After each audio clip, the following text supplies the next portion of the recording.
again folks, and welcome back to this week's video. And this week we are talking about one of the darker parts of the history of video gaming, and that is plug and plays. So these were really probably in the kind of the early to mid 2000s, and you could not move without seeing these on shop floors. These are just a small selection of a couple of the plug and plays I've added to my collection over the years. So this past week in my gaming pickups video, I did a lot of live game hunting at Arming Hall car boot and picked up quite a few extra of these plug and plays for my collection. So I thought I'd dig into my collection and we'd look for a couple of these to find the good, the bad and the ugly of plug and plays. Get pickups! Duty the gangster! Rush tricks! Live game hunting! Oh yeah! Hopefully you saw this week's game hunting live video when I went to Arming Hall car boot and picked up not one, not two, but 3 plug and play consoles for my collection. And if you didn't see that, it's probably because you missed it because you were not subscribed. So remember to hit that subscribe button, as I'm putting out new bonus videos throughout the week, and I'm putting out new videos every Saturday live at 5, and I really want you folks along for the ride. So do it now, hit that subscribe button, you won't regret it. Plug and play consoles have always been a bit of an oddity. It's not really obvious who they're for. They're definitely not for the hardcore gamer. You know, if you're a hardcore game collector, you want to play these games on their original software. I think they're for more the casual gamers. It may sound a bit of a dirty word, but it's an easy way if you just want to go back and play a few games from your childhood without needing like the original console and the game and all the clutter that comes with it. You know, you can simply plug them into the console and you're good to go. But the thing is, it's not really that easy. So the first one we're going to look at today is the Intellivision. So this has 25 games in one. So you think this is quite simple. You simply plug it into your television. So the first problem here is it connects via AV. So if you do not have an old school CRT TV, if you have an up-to-date HD or even 4K TV, chances are you will not have an AV connection. So you either need a converter, or like I'm going to do today, we're going to stick it straight into a CRT TV. So straight away, this is one problem. It's not exactly plug and play. The next issue with these plug and plays is fairly evident as soon as we get it out of the box. So as we turn it over, we'll realise you'll need a screwdriver to open it up and then batteries to actually power the unit. So again, we then have to unplug the batteries, find some batteries and put them in before we can plug and play.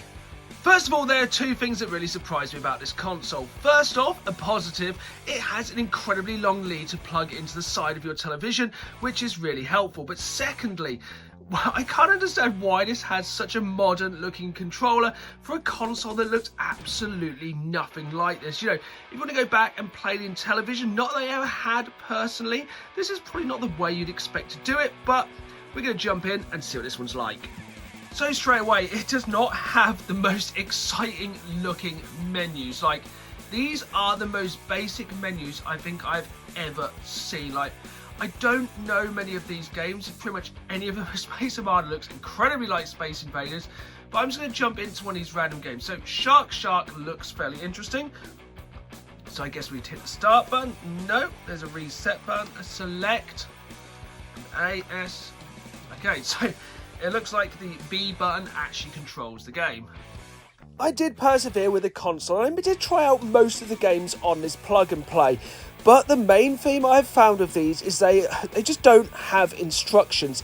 It's probably okay if you played these games back in the day, but most of these games are from the early 80s and they are kind of even pre-8-bit. I haven't played that many games that are pre the 8-bit era, and these ones without like added instructions, games like this Motocross one aren't too bad.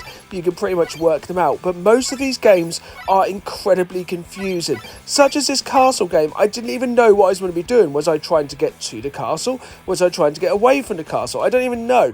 It's the kind of things where it would just have helped so much just to have a little bit of instructions on what you're doing, especially this final game here.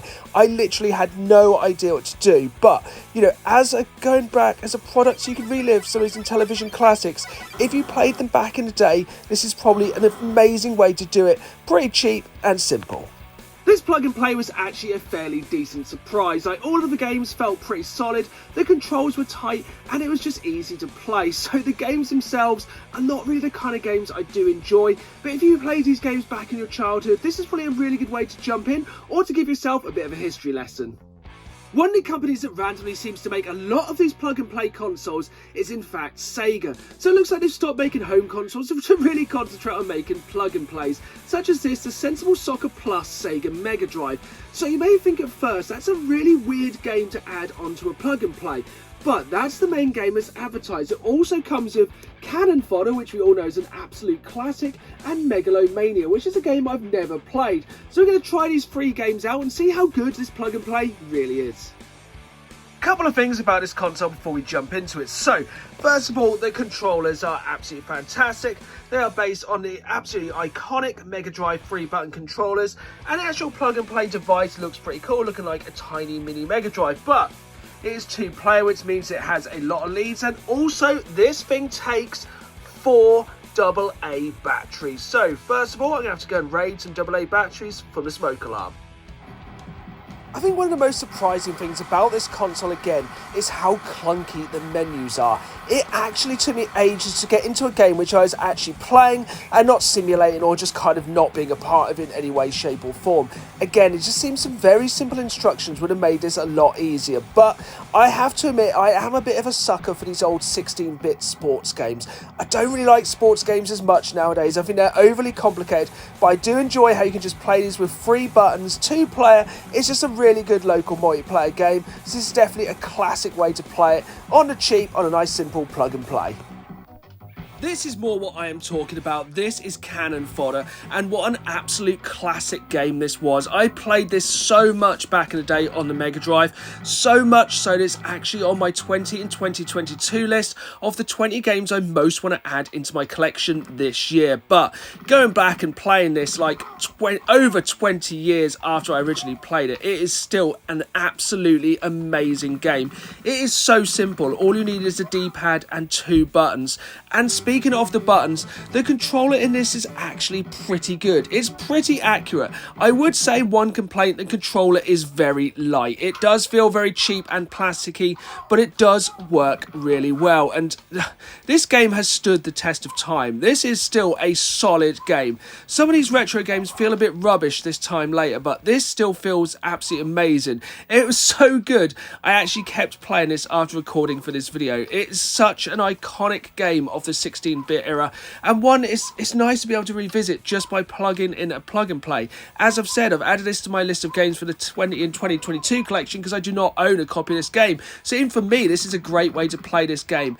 And the thing is, I think we need to remember about this game, it really isn't just about glamorizing war. It does teach you that war is a horrible thing. People die and it is suffering. You know, I think with a lot of these games, you don't really think about all the people that are dying, but this game literally reminds you at the end of the level who has died and who has survived. But for me, this is the best game so far out of 2, but we've got one more game left to check out on this plug and play. Last but not least, or maybe I should say least, because I literally have no idea what is going on in this game. This game is called Megalomania. It is a game I never played back on the Mega Drive, and to be honest, I have no intention of ever playing a game like this again without instructions. It took me ages just to even get off the beginning menu. I have literally no idea what is going on in this game. If you played it back in the day and understand the game, then yeah, it might be the greatest game of all time. It kind of looks like a kind of popular style game, but it gives you absolutely no idea what you are meant to be doing. I was just absolutely dumbfounded. I literally do not know what this game is about, what you're meant to do, what the controls are. This is one of the kind of failings of plug and plays, when it just explains absolutely nothing. This could be an absolute classic game that I have not played, so let me know down in the comments below if I need to find an instruction manual and actually play this how it's meant to be played. In conclusion, I think this is a pretty solid plug and play. If for nothing else, you can play Cannon Fodder in a pretty decent way. It may feel a little bit cheap and plasticky, but it's a solid little plug-in. Unlike the last one we're going to look at this week, avert your eyes now if you have a nervous disposition, because this thing is grim. So this, ladies and gentlemen, is the Radica Tetris plug and play. And you may be asking yourself, how can Tetris be done so wrong? Well, this is how you absolutely take a game which is so simple yet so addictive and absolutely ruin that formula. This thing deserves to burn in the depths of hell, but I'm going to show you why and how it's so bad. It is so hard to believe this game was made in 2004, and it was made by Radica, the same company who made the Intellivision plug and play that we played earlier in this week's video, because this thing is absolute garbage. It's not even the absolutely awful graphics, the sound which doesn't quite sound right. It is the fact this thing controls like a barge or a garbage truck. It is absolutely useless. Just trying to even start the game is like wrestling an alligator in the mud. It is so freaking difficult to even move. I just want to pick standard Tetris here. Just to get to standard Tetris is like a test of your hand-to-eye coordination. Do you move it left to right? Do you turn it? Do you click it? Do you whatever? And that is before you even get into the game. For Tetris, you need 2 buttons and a D-pad, not a massive square which you can turn, move, or click. I was getting so frustrated trying to play this on the most basic of levels. If you tried to play this on a harder difficulty, I think you would throw this thing out the window, which would be difficult as it's connected to your television. This thing is just absolutely awful. How companies could release things like this to the general public knowing how broken they are, it just shows why plug and plays have died. This thing is one of the worst things I've ever played, let alone the worst plug and play I've ever played. Okay, now I've had a little bit of time to calm down.